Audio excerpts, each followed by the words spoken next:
had a podcast with Dr. Shanna Swan, who wrote the book Countdown, and that is all about the introduction of petrochemical products and the correlating drop in testosterone, rise in miscarriages, the fact that these are ubiquitous endocrine disruptors, that when they do blood tests on people, they find some insane number. It's like 90+% of people have phthalates in their system. And I appreciate the metal cups. Yeah, we try to mitigate it as much as possible, but I mean, you're getting it. If you're microwaving food, you're fucking getting it. You're just getting it. If you eat processed food, you're getting it. You're getting a certain amount of microplastics in your diet, and estimates have been that it's as high as a credit card of microplastics like per week around in your body. You consume a credit card of that a week. Whoa. The real concern is with mammals, because the introductions, when they've done studies with mammals, when they've introduced phthalates into their body, there's a correlating, one thing that happens is these animals, their taints shrink. Like the taint of the mammal, when you look at males, it's 50% to 100% larger than the females. With the introduction of phthalates on the males, the taints start shrinking, the penises shrink, the testicles shrink, sperm count shrinks. So we know there's a direct biological connection between these chemicals and how they interact with bodies. So that's a real one. And it's also the amount of petrochemical products that we have, the amount of plastics that we use. It is such an integral part of our culture and our society, our civilization. It's everywhere. And I've wondered, if you think about how these territorial apes evolve into this new advanced species, wouldn't one of the very best ways be to get rid of one of the things that causes the most problems, which is testosterone? We need testosterone. We need aggressive men and protectors, but why do we need them? We need them because there's other aggressive men that are evil, right? So we need protectors from ourselves. We need the good, strong people to protect us from the bad, strong people.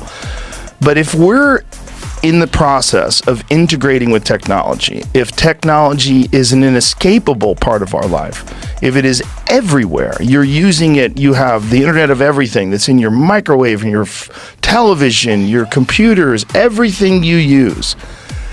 As time goes on, that will be more and more a part of your life, and as these plastics are introduced into the human biological system, you're seeing a feminization of the males of the species. You're seeing a downfall in birth rate. You're seeing all these correlating factors that would sort of lead us to become this more peaceful, less violent, less aggressive, less ego-driven thing. Which the world is definitely becoming over time. And I'm all for less violence, obviously. But I don't... Look, obviously testosterone has many great things to say for it, and some bad tendencies too. But I don't think a world... If we leave that out of the equation and just say like a world that has a spirit that, you know, we're gonna defend ourselves, we're going to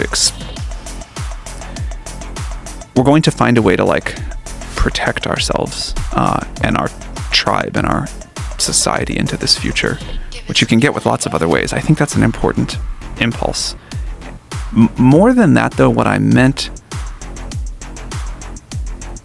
is about, if we go back to the issue of like, where are the young founders? Why don't we have more of those? And I don't think it's just the tech startup industry. I think you could say that about like young scientists or many other categories. Those are maybe just the ones that I know the best.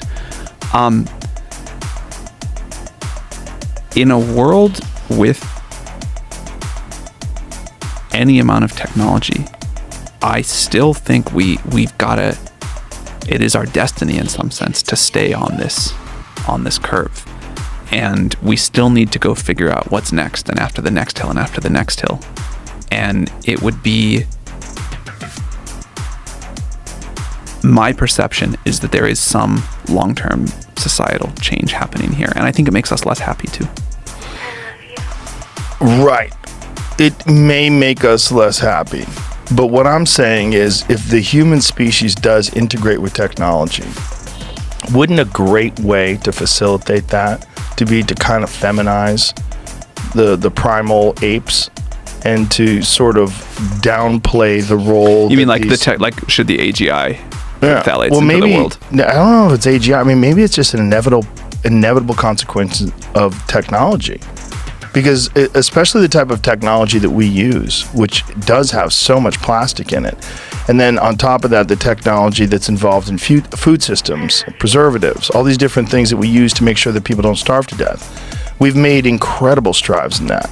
There are very few people in this country that starve to death. Yeah. It's not a primary issue, but violence is a primary issue. Yeah. But our concerns about violence and our concerns about testosterone and strong men and powerful people is only because we need to protect against to protect against other Is that true? Same things. Is that really the only reason? Sure.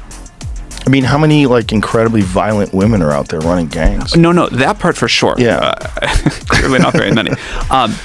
What I meant more is that the only reason that society values strong masculinity?